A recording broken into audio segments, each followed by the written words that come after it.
കഴിഞ്ഞ ദിവസം ഞാനൊരു ഷോർട്സ് ഇട്ട സമയത്ത് അതിൽ വന്ന മിക്കവാറും കമൻസ് മുഴുവൻ ഈ ഒരു കാര്യത്തിനെ പറ്റി ചോദിച്ചിട്ടായിരുന്നു കേട്ടോ.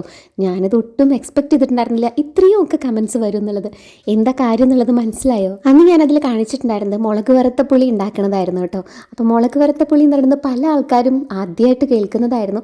അപ്പോൾ അതിൻ്റെ റെസിപ്പി എന്താണെന്നുള്ളത് കുറേ പേര് ചോദിച്ചിട്ടുണ്ടായിരുന്നു. ഇത്രയും പേര് ചോദിച്ചതല്ലേ, എന്നാൽ പിന്നെ അറിയാത്തവർക്ക് വേണ്ടിയിട്ട് ഇന്ന് നമുക്ക് അത് തന്നെ ഉണ്ടാക്കിയാൽ. ചെറിയ ഉള്ളിയാണ് കേട്ടോ അതിലത്തെ മെയിൻ താരം എന്ന് പറയുന്നത്. അതിൻ്റെ തോല് കളയലൊക്കെ ഇത്തിരി പാടാണ്, എന്നാലും അതുണ്ടായേ ഇതിൽ പറ്റും. ഇത് തോല് കളയുന്ന നേരം കണ്ണെന്നെല്ലാം വെള്ളം വന്ന് ആകെ നീറി ഭയങ്കര പാടാണല്ലേ. അപ്പോൾ അതിന് ചെറിയൊരു ടിപ്പ് ഞാൻ പറഞ്ഞിട്ട്, വലിയ മോശമില്ലാത്തൊരു ടിപ്പാണ് കേട്ടോ. അതിൻ്റെ ഒരു ചെറിയ ഉള്ളി എടുത്തിട്ട് ആദ്യം തന്നെ കത്തിയുടെ അറ്റത്ത് ഇതുപോലെ ഇങ്ങനെ കുത്തി നിർത്തിയിട്ടുണ്ടെങ്കിൽ പിന്നെ നമ്മൾ തോല് പൊളിക്കുകയാണെന്നുണ്ടെങ്കിൽ കണ്ണിന്ന് വെള്ളം വരില്ല എന്നാണ് പണ്ട് തൊട്ട് കേൾക്കുന്നത് കേട്ടോ.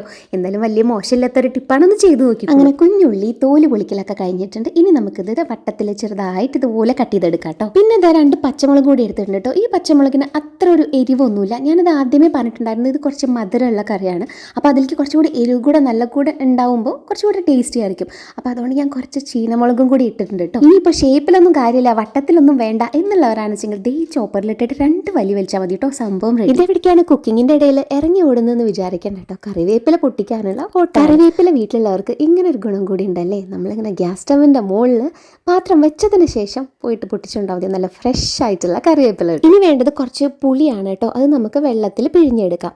മുളക് വറുത്ത പുളി അതാണല്ലോ പേര്. ഇത് ശരിക്കും ഒരു പാലക്കാടൻ ഡിഷാണ് കേട്ടോ. നമ്മളെന്തായാലും പാലക്കാട് ബോർഡറാണല്ലോ.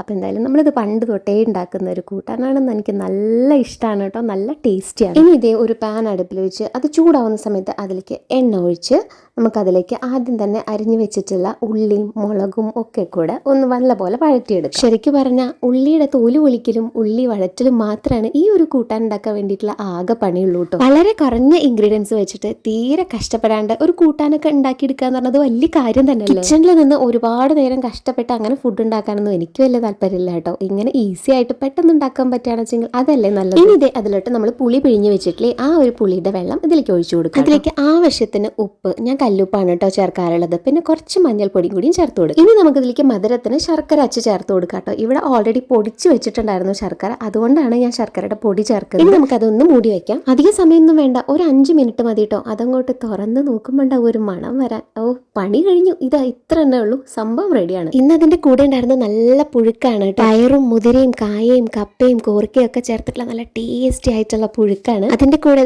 മുളക് വറുത്ത പുളിയും കുറച്ച് കടുമാങ്ങിയും ഒരു പപ്പടും. ഓ സ്വർഗം. ഇത്രയും ഈസി ആയിട്ടുള്ള ഈ ഒരു കറി ഉണ്ടാക്കി നോക്കിയിട്ട് എൻ്റെ അടുത്ത് അഭിപ്രായം പറയണേ. എന്തായാലും ഇഷ്ടപ്പെടും. പ്രത്യേകിച്ച് മധുരം ഇഷ്ടപ്പെടുന്നവർക്ക് ഉറപ്പായിട്ടും ഇഷ്ടപ്പെടും.